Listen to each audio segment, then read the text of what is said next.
This question is a bit of chat wordy analysis on two techniques, linear regression analysis and the high-low method. These statements relate to the advantages that linear regression has over high-low in the analysis of cost behavior. And we've got three statements here.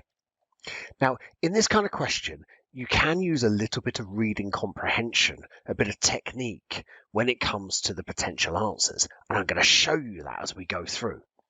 But I also want to make sure that, when I'm doing this kind of question, I'm giving myself the best possible chance by collecting my thoughts about the two techniques to start off with. So in my mind, I'm drawing out this little graph of how the two techniques work and what they do.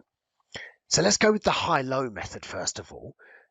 We're thinking about a situation where we've got a bunch of different data points, where we're looking at units and activity along the bottom here. So we make more units going along, and what happens to my cost as I make more units. Now, under the high-low method, what happens is you only take into account 2 points, don't you? The high and the low activity level.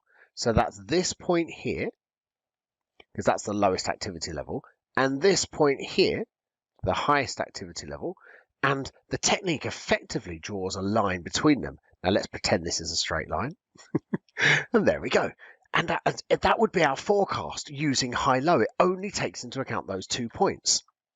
If I was doing linear regression, under linear regression, I would take into account all of these data points, and it comes up with a kind of average, doesn't it? There's a bit of a nasty formula for doing it, which luckily we're not having to do in this question. But that would be my linear regression type line that takes into account all of the data points.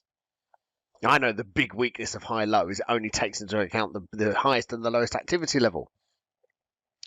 So looking at these three statements, the first one, the reliability of the analysis can be statistically tested. Now, we're going to do a bit of exam technique here. I'm going to pretend that I don't know if that is a difference. Not sure. Now, I do know, but I'm just going to pretend. Number 2, it takes into account all of the data.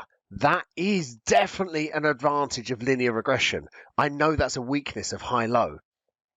And the third one, it assumes a linear cost behavior.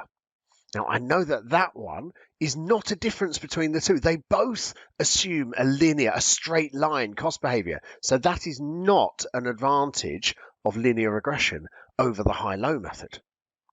So now, even if I don't know the answer to the first one, I can work out which of these is correct just based on those final 2. So it cannot possibly be this one or this one, because number 3, I know, is not an advantage of linear regression over high-low because they both assume the same cost behavior. So neither of those 2 options can possibly be correct. And what about of the first 2 options? Well, I know that point 2 was 100% right. That is definitely an advantage of the high-low method over linear regression. So of the linear regression over high-low, because it takes into account all the points. So number 2 has to be correct as an advantage. And that is the only option that is of the 2 remaining ones that has number 2 within it. So it has to be the second option as being the correct answer. Now, I do know that this one is really an advantage of linear regression over the high-low method. And the reason I know it is because of those awful formulas that we have around linear regression and the correlation coefficient. All of those nasty long formulas. That's the statistical proof of it. So I do know that that's right because of those horrible formulas. But even if I didn't know that that first one was right, I could still get to the correct answer. It's a great trick.